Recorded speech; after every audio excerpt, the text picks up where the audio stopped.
balita, lumalabas sa investigasyon ng Department of Agrarian Reform na milyong-milyong pisong pondo na para sana sa mga proyekto ng mga magsasaka ang umunoy napasa kamay ng ilang NGO na konektado umuno kay Janet Lim Napoles. Ang pondong ito nagmula sa pork barrel ni Senador Jinggoy Estrada at Senador Gringo Onasan. Giit ni Onasan, makikipagtulungan siya sa DAR sa isyong ito.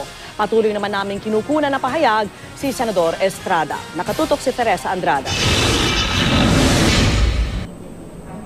Kompleto na ang dokumento ng Department of Agrarian Reform o DAR para patunayan daw na 230 million pesos na halaga ng dapat sana'y proyektong pinaglaanan ng pork barrel ni Senador Jinggoy Estrada at Gringo Onasan na wala raw ng parang bula. Sa investigasyon ni Agrarian Reform Legal Affairs Head Anthony Parungaw, lumalabas na 14 na NGO ang inawarda ni Estrada at Onasan na mga proyekto raw. Sa 14 na NGO na ito, siyam ang sinasabing konektado sa umano'y pork barrel mastermind na si Janet Napoles. Merong halos sa mahigit kumulang na 230 milyon na pondo na nai-release sa 13 o 14 na mga NGO noong taong 2011. At ito po ay mga naproseso at nalagdaan ng mga sari-sari mga opisyal dito sa gobyerno na lumalabas bilang resulta ng aming inisyal na investigasyon ay wala naman palang proyektong naganap.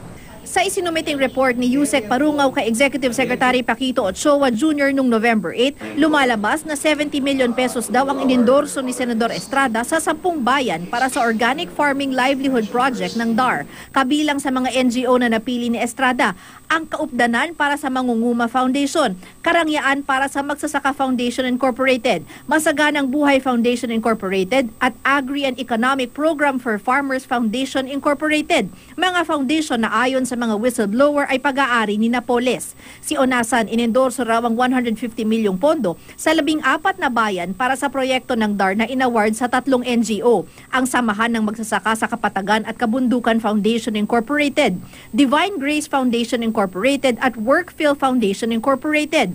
Sa investigasyon daw ng DAR, itinanggi daw ng mga alkalde na may natanggap silang ganitong ayuda. Ang may tanging kapangyarihan para magdesisyon at mag-imbestiga tungkol sa pang-administratibong liabilidad ng mga presidential appointees ay ang nasabing tanggapan para lang po dun sa layuning iyon. Agosto ngayong taon, base sa kautusan ni DAR Secretary Virgilio de los Reyes, sinimulan ng tanggapan ni Parungaw na imbestigahan ng mga NGO na di umano'y itinalaga para magpatupad ng mga proyekto ng DAR. Ito ay bunga na rin ng paglantad ng mga sinasabing Napoles NGOs na natukoy ng COA sa mga report nito na tumanggap umano ng pondo mula sa ilang senador. Sa investigasyon din ng DAR, lumabas ang pangalan ng isang NGO na nagangalang Focus na nakatanggap ng 10 milyong piso pero hindi natukoy kung sinong mambabatas ang nag-endorso ng pondo. Sa memorandum, 8 opisyal ng DAR ang tinukoy ni Parungaw na ang mga lagda ay lumabas sa mga cheque at memorandum of agreement para matanggap ng mga naturang NGO ang pondo.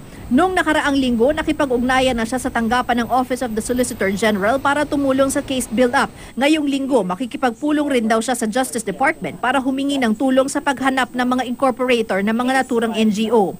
Sa isang text message na ipinadala sa GMA News, sinabi ng kampo ni Onasan na nakikipagtulungan na siya sa DAR sa isyong ito para matiyak na ang suporta na dapat ay inilaan sa mga magsasaka at beneficiaries ay ipapatupad at agad maiwawaksi ang maling paggamit ng pondo. Ang kampo naman ay Senador Estrada patuloy pa rin sinusubukan ng GMA News na kunan ng pahayag. Teresa Andrada, nakatutok, 24 oras.